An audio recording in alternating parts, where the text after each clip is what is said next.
So what if the absolute biggest mistake people make when reading the Bible is assuming it's a collection of 66 different books?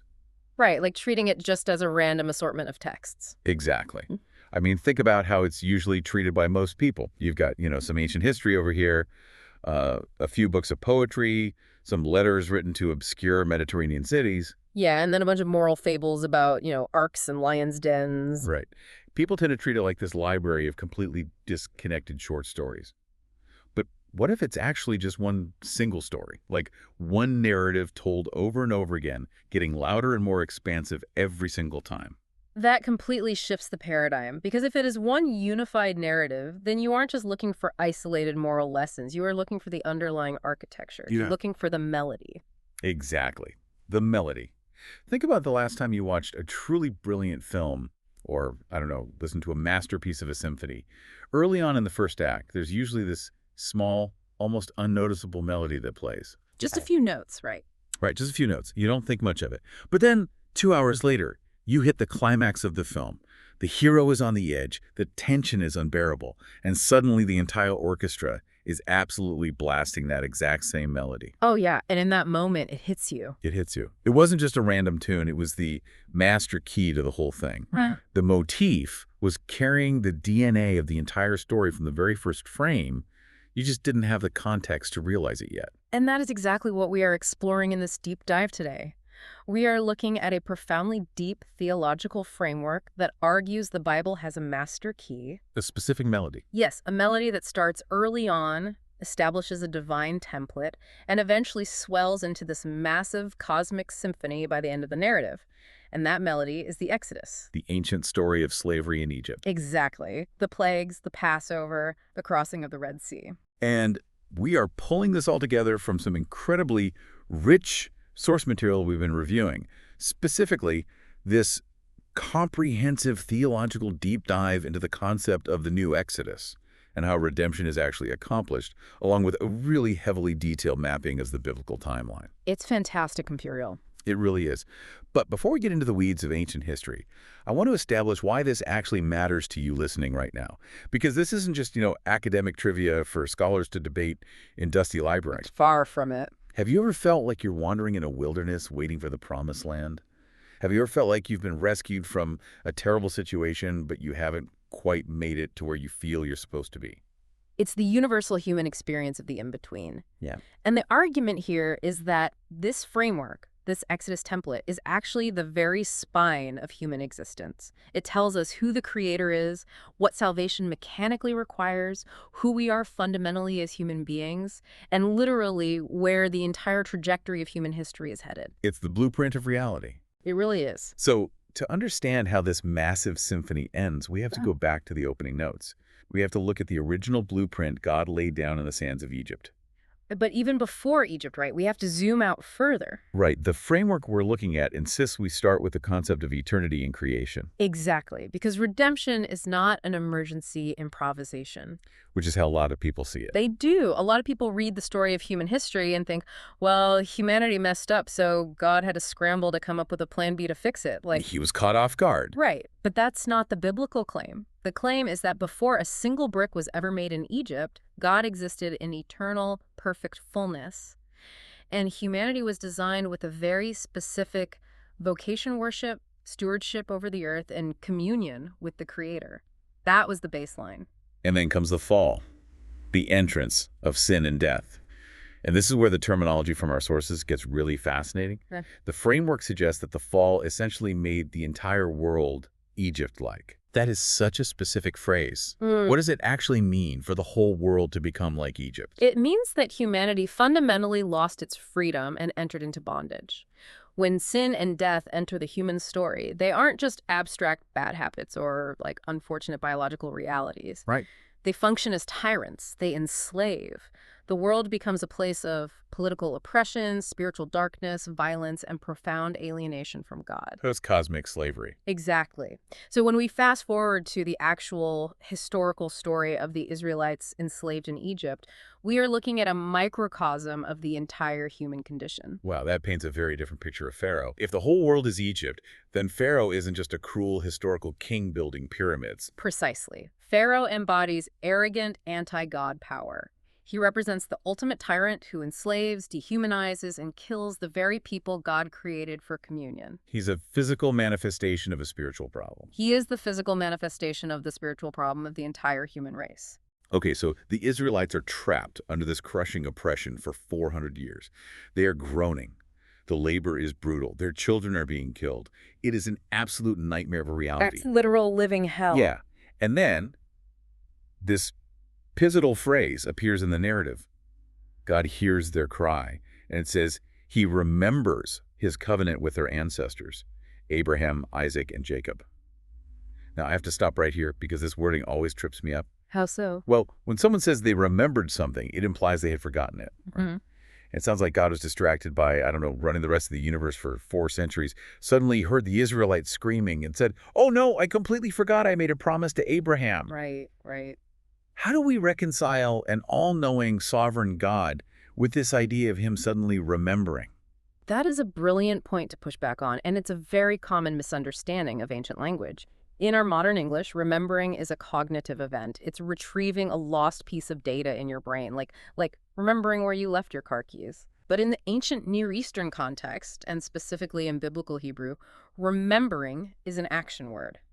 It does not mean God suddenly recalled a lost piece of information.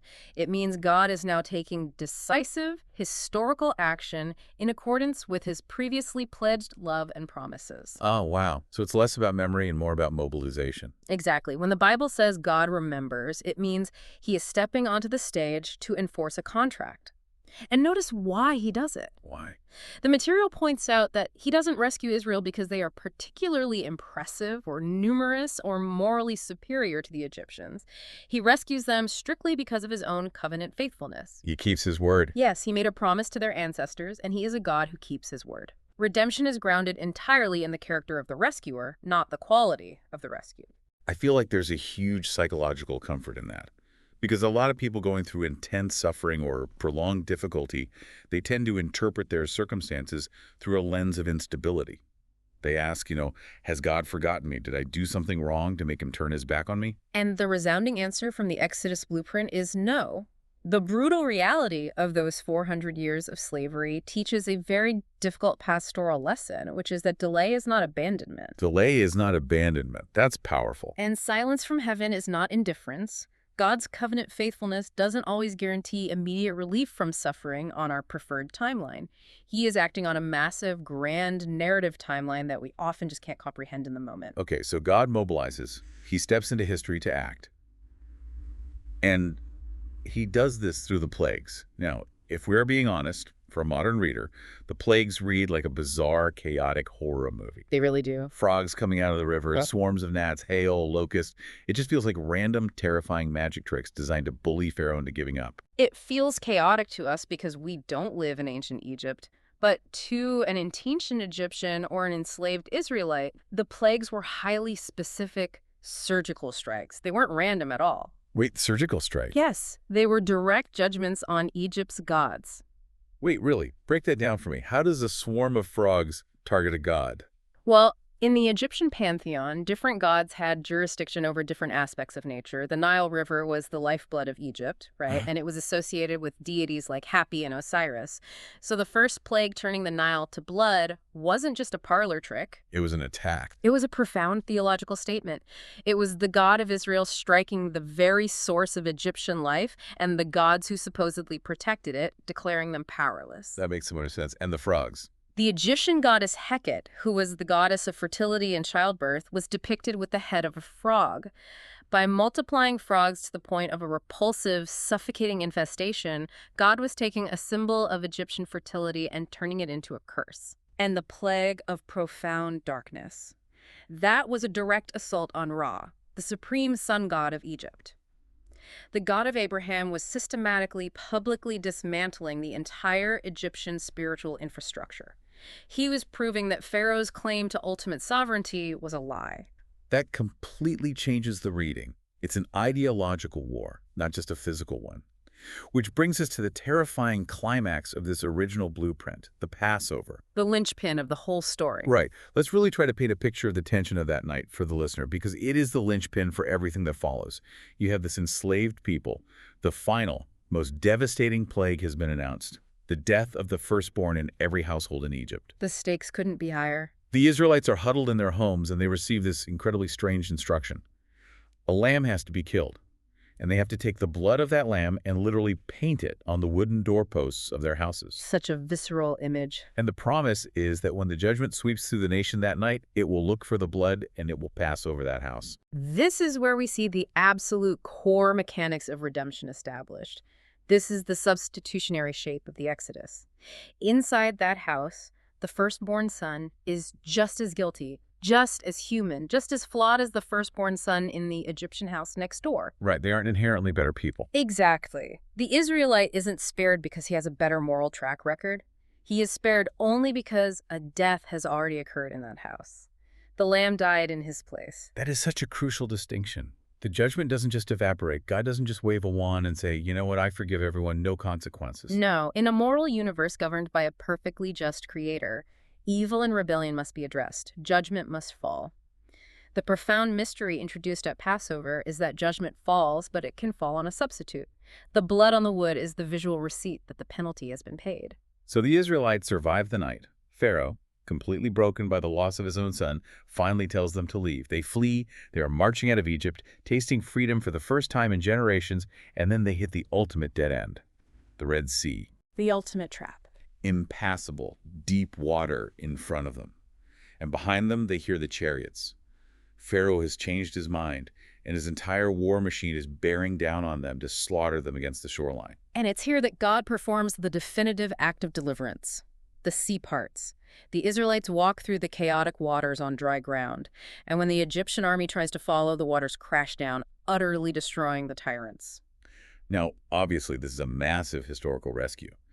But the deeper reading from our sources suggests that water, especially chaotic, deep-sea water, represented something very specific to the ancient mind, didn't it? Yes. In ancient Near Eastern cosmology, the chaotic raging sea was the ultimate symbol of death, destruction, and uncreation. It was the abyss. So passing through it is highly symbolic. Very. Passing through the Red Sea wasn't just a neat geographical shortcut. It was a passage through death into new life. In fact, the Apostle Paul, writing centuries later in the New Testament book of 1 Corinthians, looks back at this moment and says something incredibly revealing. He says that the Israelites were baptized into Moses in the cloud and in the sea. Baptized into Moses. That's fascinating. It implies a total shift in allegiance. That's exactly what it is. The crossing of the sea is a transfer of lordship. The Israelites go into the water as slaves of Pharaoh, belonging to his domain of death. They come out the other side as a newly formed people belonging exclusively to the God who rescued them. Tyrant is dead at the bottom of the sea. They are free. So that is the foundational blueprint. The original Exodus was a spectacular physical rescue of a specific nation from a physical tyrant. But as the centuries went on, the Israelites settled in the Promised Land, they got kings, they built a temple, and then they failed. They broke the covenant. They broke it. They were conquered by Babylon, dragged into exile, and even when they returned, they were eventually occupied by the Roman Empire. They were back in bondage. And during those centuries, the prophets, like Isaiah, started talking about God making a way in the wilderness again. Hinting that the first Exodus wasn't the end of the story. Right. They started hinting that the first Exodus was just a localized preview. They realized that the physical Egypt was just a shadow of the real problem. Because even when the Israelites were politically free, they were still enslaved by their own corrupt hearts. They still died. So the prophets began anticipating a new rescue mission, a cosmic exodus. Which brings us to the first century and the arrival of Jesus of Nazareth. Mm-hmm. And this is where the framework we're exploring today blows the doors off the traditional way people read the New Testament.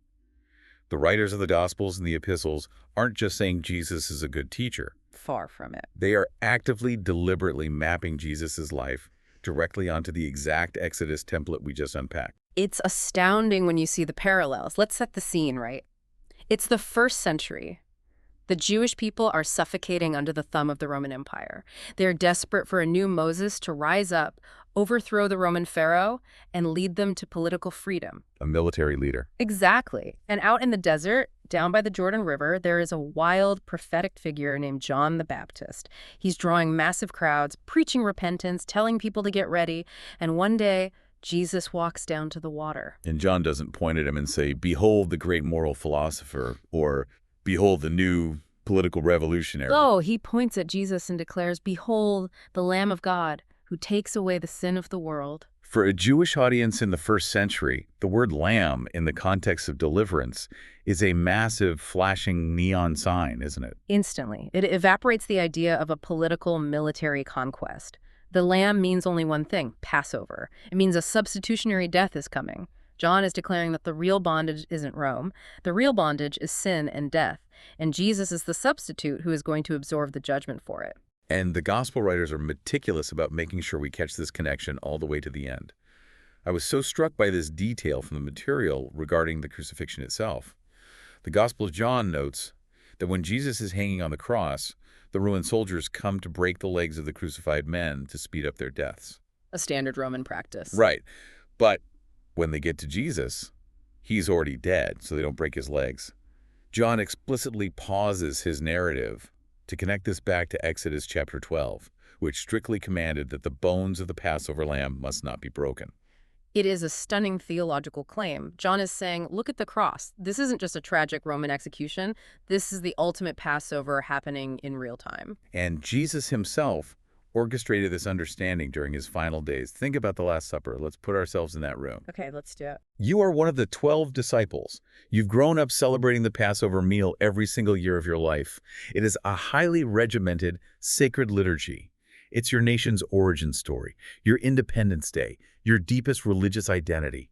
You know exactly what words are supposed to be said when the bread is broken and the wine is poured. And then Jesus, the man you've been following, takes the cup of wine.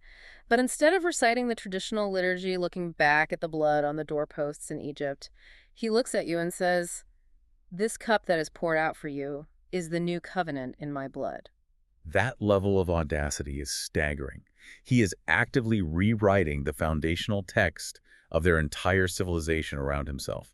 He is saying that first Exodus, that was just a trailer. I am the main event, I am the liberator, and my own blood is what's going to mark the doorposts of your soul. And this wasn't just a poetic metaphor, it was a profound theological upgrade. The author of the book of Hebrews spends chapters dissecting this exact logic. He points out that the old covenant sacrifices, the blood of bulls and goats, were inherently limited. Because they had to keep doing it. Right, they had to be repeated endlessly, because they could never actually cleanse the human conscience. They were just physical pointers to a spiritual reality. But Jesus, acting as both the perfect high priest and the perfect lamb, offers his own blood. And Hebrews says his blood speaks a better word, definitively cleansing the conscience and securing eternal redemption. Wow. He is greater than Moses because Moses only delivered them geographically. Jesus delivers them ontologically. Okay, here is where my mind was completely blown by the source material. It highlights this incredible literary detail in the Gospel of Luke. I love when ancient texts do this. The Easter egg. Yes, the Easter egg. In Luke chapter 9, there's this bizarre mystical event called the Transfiguration. Jesus takes his inner circle up a high mountain. Suddenly, Jesus begins to shine with blinding light, and two figures appear out of nowhere, talking to him. Moses and Elijah, the two absolute heavyweights of the Old Testament.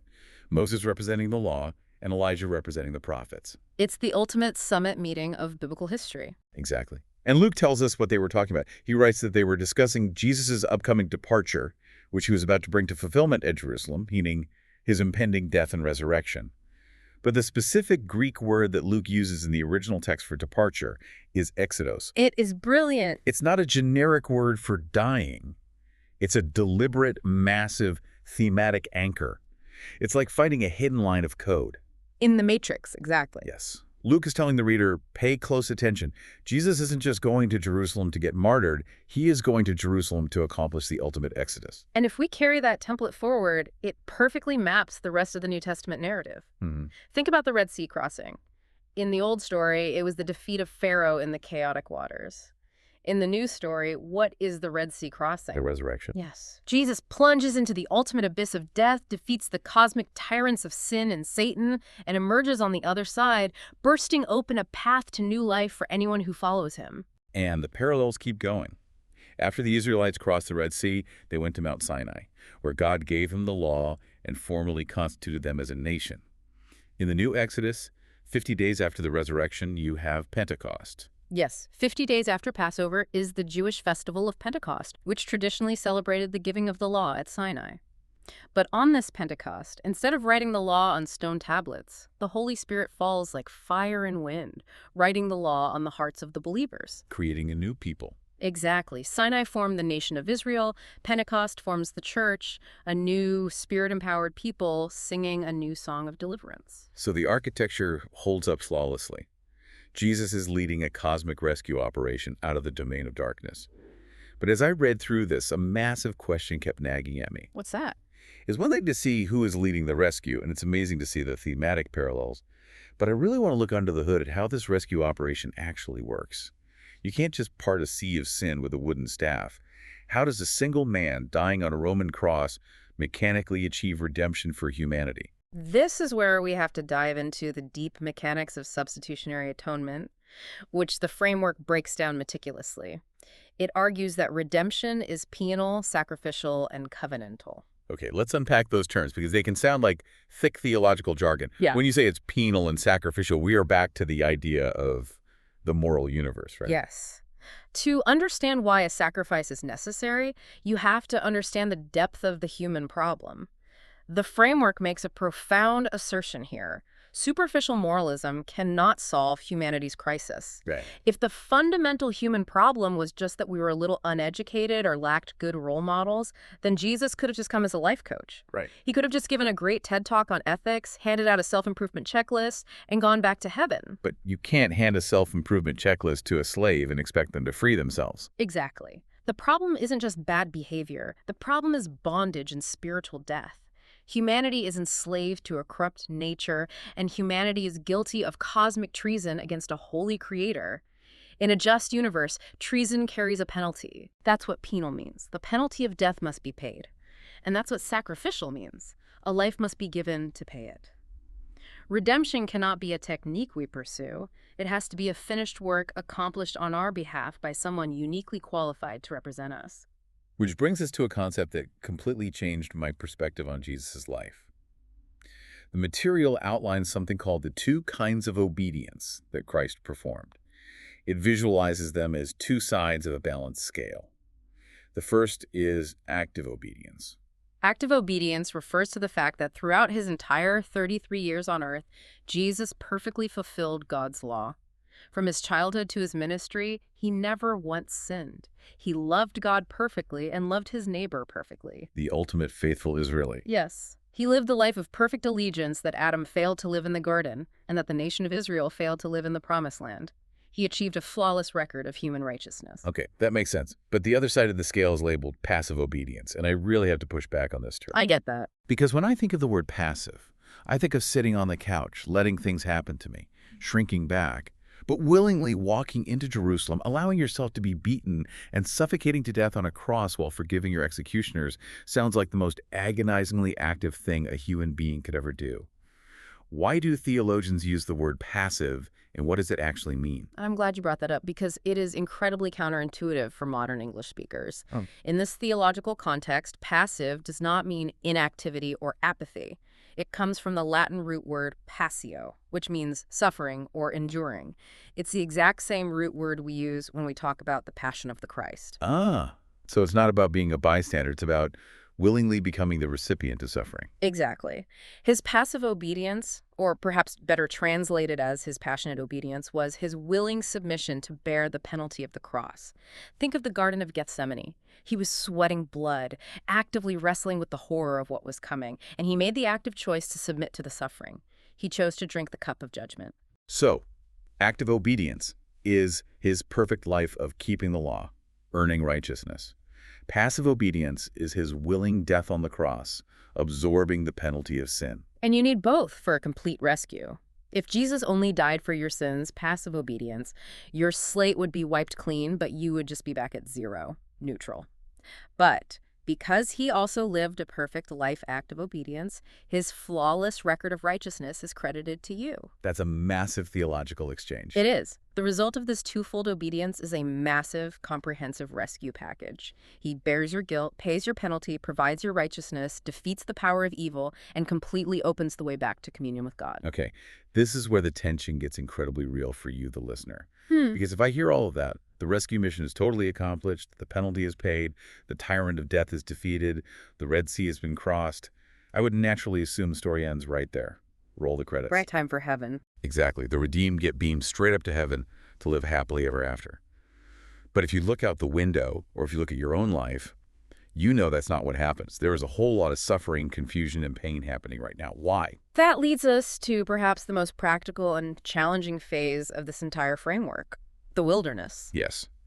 The period of already, but not yet. Because when you look back at the original Exodus, the Israelites leave Egypt, the sea crashes down on Pharaoh, they have this massive worship concert on the beach, and then what happens? They don't walk into a lush paradise. Yes, I will. They're thrust into a brutal, scorching, unforgiving desert, and they are stuck there for 40 years. The wilderness is a profound theological reality, and it establishes a principle that trips almost everyone up. Salvation is not the same as maturity. That is so good. Delivering a people from the bondage of slavery can happen in a single miraculous moment. But forming those ex-slaves into a wholly mature people capable of living in freedom and bearing the image of God, that takes time. Conversion is not the end of your spiritual formation. It is merely the brutal, glorious beginning of it. And the psychology of the Israelites in the wilderness is painfully relatable. They get hungry, they get thirsty, they look around at the sand and the heat, they start grumbling, and incredibly, they actually start longing for what the source material calls the food of bondage. Yes. They literally say to Moses, "Were there not enough graves in Egypt that you brought us out here to die? Yeah. We remember the fish, the cucumbers, the melons, the leeks, the onions, and the garlic we ate in Egypt for free. We should go back." It sounds utterly absurd to long for the place where your children were being murdered until you realize the deep psychological allure of slavery. Why do people want to go back to Egypt? Because slavery, while miserable and oppressive, is entirely predictable. Wow. The tyrant tells you exactly what to do, when to wake up, and where your meager ration of food is coming from. You have no responsibility. Freedom, on the other hand, is terrifying. Freedom requires a radical daily trust in a God you cannot see. That brings up the manna. God doesn't give them a 40-year stockpile of non-perishable food. He makes food fall from the sky every single morning, and they are only allowed to gather enough for that one day. If they try to hoard it, it rots. He forces them into a posture of daily dependence. Which perfectly illustrates the purpose of the wilderness. The wilderness is the testing ground where the slave mentality is starved to death, and trust in the Father is forged. It makes you think of an analogy. It's like surviving a horrific shipwreck in the middle of a freezing ocean. You're drowning, your lungs are burning, you've given up hope, and suddenly a massive rescue boat pulls you out of the water. You are saved. The relief is indescribable. The initial rescue. Right. But then the captain sails to a harsh, deserted island, drops you off on the beach and says, "All right, you are officially rescued from the ocean. Yeah. I will come back with a helicopter to take you to paradise eventually. But for the next few years, you have to stay on this island and learn how to build a fire, how to forage, and how to survive." And you're standing there thinking, why didn't you just take me straight to paradise? It's a great analogy because it captures the tension the modern church lives in right now. The underlying argument of this entire framework is that Christians today are living in this exact wilderness phase. We live in the tension between deliverance accomplished, the already, and our inheritance fully revealed, the not yet. God uses this harsh in-between time to discipline, feed, and sanctify his people. And the material has this incredibly poignant line about navigating this tension. It says, Christian suffering is not proof that redemption failed. It is often the arena in which redemption matures. If you truly internalize that, it completely reframes how you experience hardship. When you get a terrible diagnosis or lose a job or face betrayal, the slave mentality says, "God abandoned me, let's go back to Egypt." Right. The wilderness mentality says, "This desert is agonizing, but my rescuer is here with me, providing daily bread, and this suffering is forging an eternal weight of glory in me." But there is a very stark warning attached to this wilderness phase as well. Yeah. The threat of exile. Because not everyone who left Egypt made it to the promised land. An entire generation died in the sand because of their unbelief. And centuries later, Israel was exiled to Babylon. Sobering reality. The framework warns that geographic freedom, or in modern terms, simply being part of a church or having a religious label, is totally incomplete without spiritual renewal. It's the tragedy of carrying Egypt in your heart, even after you've left its borders. You can have all the right religious trappings, the right theology on paper, and the right moral behaviors, but if your heart is deeply idolatrous and rebellious against God, you are still in exile. The wilderness is designed to expose what is truly in your heart. Wow. So religious identity isn't a shield if your heart hasn't been transformed. Navigating this wilderness clearly requires a complete rewiring of how we understand our freedom and our purpose as we walk through it. Which is why the sources outline some very specific practical implications for how to live this out today. But before they do, they address some critical modern misunderstandings of the Exodus narrative that have to be cleared up. Let's hit those misunderstandings because I think a lot of people carry these without realizing it. The first major misunderstanding is confusing biblical freedom with modern autonomy. This is perhaps the biggest cultural clash we face. In the modern Western world, freedom is almost exclusively defined as the absolute right to self-determination. It means the absence of all external constraints. Freedom is the right to look inside yourself, figure out what you desire, and do whatever you want with no one telling you otherwise. The ultimate you do you philosophy. Right. But the biblical definition of freedom is radically different. In the Exodus paradigm, freedom is not the absence of a master, it is the transfer of loyalty to a perfectly good, benevolent king. Such a paradigm shift. When God sends Moses to Pharaoh, he doesn't just say, let my people go so they can do whatever they want. The repeated demand is, let my people go that they may serve me. That is a huge distinction. It's freedom for covenant service, not just freedom from oppression. The argument here is that human beings are fundamentally worshiping creatures. We are always going to serve something. If we reject God in the name of freedom, we don't become independent, we just become enslaved to our careers, our bank accounts, our political tribalism, or our own exhausting appetites. Without allegiance to the Creator, modern freedom just becomes a shiny new form of slavery. A second major misunderstanding is reducing the Exodus and redemption to mere self-improvement. The gospel is not a life coaching program. It is not about taking capable people and optimizing their potential. It is a profound rescue mission for the spiritually dead and guilty. And the third misunderstanding, and I want to make sure we report this impartially just as the text presents it, involves the politicization of the Exodus narrative. Yes, this is a major one. The material notes that throughout history, the Exodus has been used as a template for various political and social liberation movements. And it acknowledges that the Exodus absolutely has real social implications. God really did judge a political empire for literal physical oppression, and Christians are called to stand against injustice in the world. Right, on both ends of the political spectrum. But the crucial warning the text provides is that the Exodus cannot be reduced merely to an earthly political ideology, whether left-wing or right-wing. Why is that? Because while political oppression is a very real manifestation of sin, spiritual idolatry and rebellion against God are the root cause. If you only overthrow a political pharaoh, but you don't deal with the sin in the human heart, the newly liberated people will eventually just build a new Egypt. The gospel must address both the physical realities of justice and the profound spiritual bondage of the soul. So with those misunderstandings out of the way, how does a listener actually apply this? What are the practical implications of living in the new Exodus today? The material highlights 4 key areas. First is identity. In the wilderness, you have to remember who you are. And your identity is received from God, not invented by you. It isn't defined by your past failures in Egypt, and it certainly isn't defined by whatever label your current culture tries to slap on you. You are a blood-bought, liberated child of the King. Second is holiness. I love the way this was phrased. Sanctification is the lived consequence of liberation. You don't try to be holy in order to earn your rescue. You pursue holiness because you have been rescued. You don't keep living like Egypt is your home once you've been brought into the light. Third is leadership. For anyone in a position of authority, whether in a church, a business, or a family Christian leadership, is strictly modeled on shepherding. It is about guiding and laying down your life for the flock. It is the exact opposite of dominating and extracting value from people like a pharaoh. And fourth is mission. This really struck me. The Exodus wasn't just a private individual rescue, it was a corporate event. They marched out as a massive community. And in the new Exodus, we aren't meant to be isolated consumers of religious content. We are a witness-bearing community. Right, open to everyone. And the text emphasizes that the doors of this new Exodus are thrown wide open to all nations, tribes, and tongues. We are meant to show the watching world the beauty of liberated obedience. All of this high theology distills down to the grit of daily life.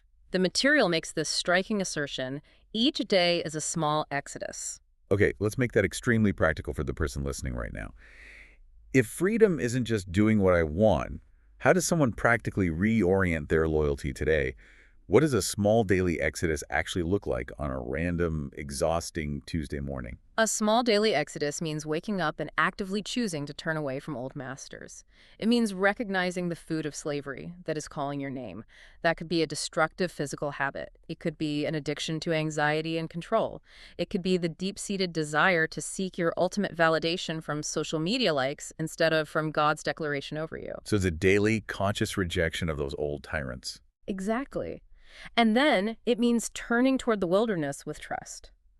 In the dry, frustrating moments of that Tuesday morning, when the kids are screaming, the boss is demanding, and you feel entirely depleted, it means choosing to believe that God's grace is sufficient for today.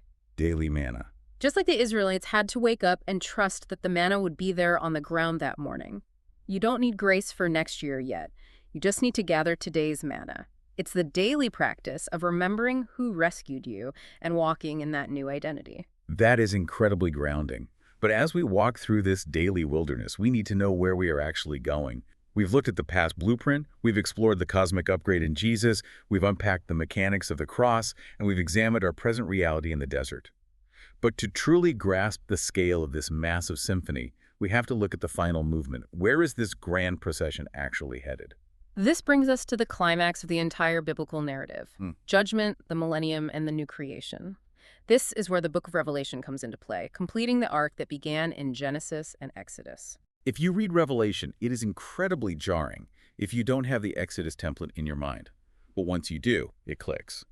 The text points out that the final cosmic judgments described in Revelation, the bowls of wrath, the waters turning into blood, the darkness, they heavily, deliberately resemble the plagues from the original Exodus. Because Revelation is describing the ultimate, final defeat of a Pharaoh-like beastly empire.